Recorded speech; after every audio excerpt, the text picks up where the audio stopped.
Welcome back. In this lesson, I'll go over creating a quick lighting rig for your car, and eventually we'll get to rendering this out.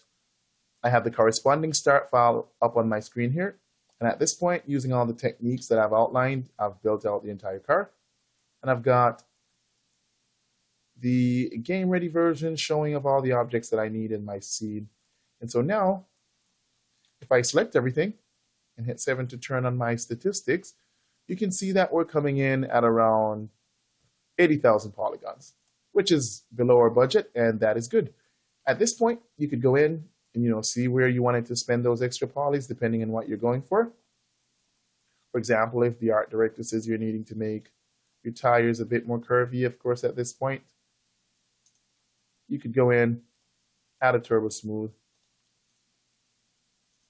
and similar to last process, just go in and remove edges that you don't think you'd need. What we'd be concerned with here is just the smooth curve that we've got going on the outer edge of the tire. So we could actually go in and remove some of these loops here. So that's something you could do. Another thing you could do as well is, I'll just hide this for now. You go in, and depending on if you're going to get a close-up of this area or not, you could turbo smooth this as well. And then optimize to get the polygon density down a bit. But those are areas that you can spend the extra polygons in. With the tires smoothed out a bit more, we're at about 84,000 polygons. I'll just round off there. So now we're ready to rock and roll. To create the lighting, what I'll do is, first I'll just make sure got my layers set up, and I'm going to go ahead and create a new layer. I'll just call that lights. And I just like having things separated when I work. I'll make sure it's checked blue. That is my default layer that I'm working on. And then I'll just go to create system, and I'll create a daylight system. It's going to prompt you about the exposure control. Just go ahead and say yes. I'll just drag in my viewport and then drag again. And that'll set up my daylight system there. And so what I'll do now is I'll just go to my environment tab, and that's by hitting 8. And I'll just go ahead and let's close that for a sec. I'll modify my light settings. I'll just, where it says sunlight, I'll switch that to mental ray sun. Which is skylight, I'll switch that to mental ray sky.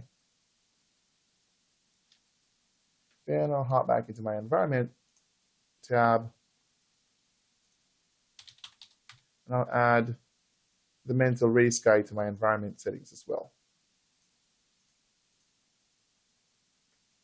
And before I do that, let me go ahead and set my renderer to mental ray.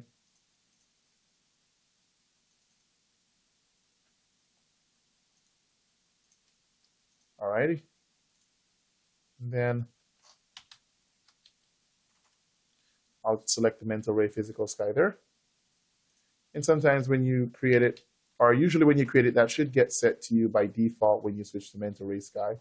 Seemed like I had an old V-Ray environment sitting in there, and so it didn't get switched. Alrighty, so with that set up, we'll just go ahead and hit render, do a quick render.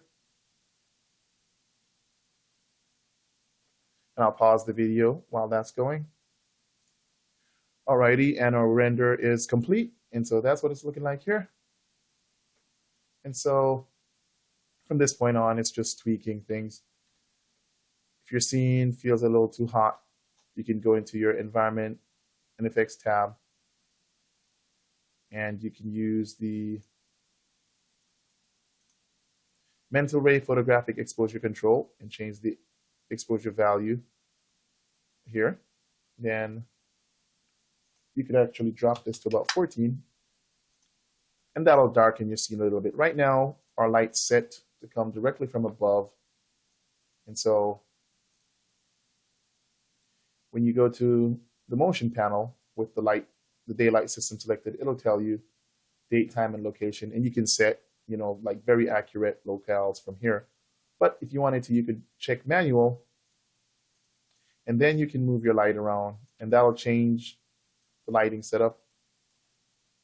And the closer you go to, say, like a different time, then the light itself will dim or get brighter. And so I just move that there, and I'll render again just to show you what that would look like. And so this is what we get at this point with that render. And so what I can do here is just hop in. I'll pull up my material editor. And the material we're using right now is just a simple gray material. I've just got it applied to everything, specular and gloss value. And this is just for previewing things, just to see what's going on. Of course, you could go through and add car paint materials and all that good stuff. But just for getting out a quick render to see, our model lit, to kind of get an idea of what's going on, this works pretty well. Another thing you can do as well is go through and modify your daylight system. Where it says softness, you can get nice soft shadows by just going in and setting this to about 10 or so. And you can control your sun multiplier and stuff like that. Again,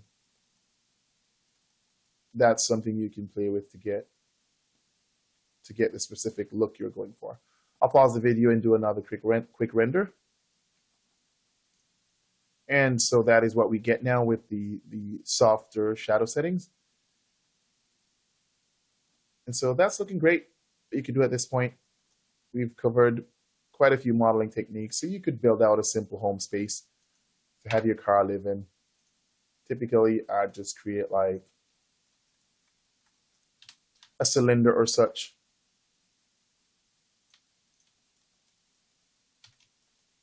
Just something fairly large to act as a ground plane. And I'll just go through and assign the same material to that.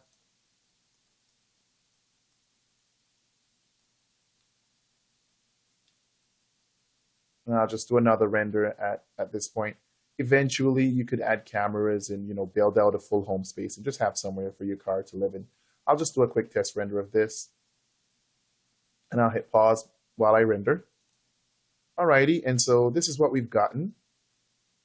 And this pretty much concludes this lesson. Thank you very much.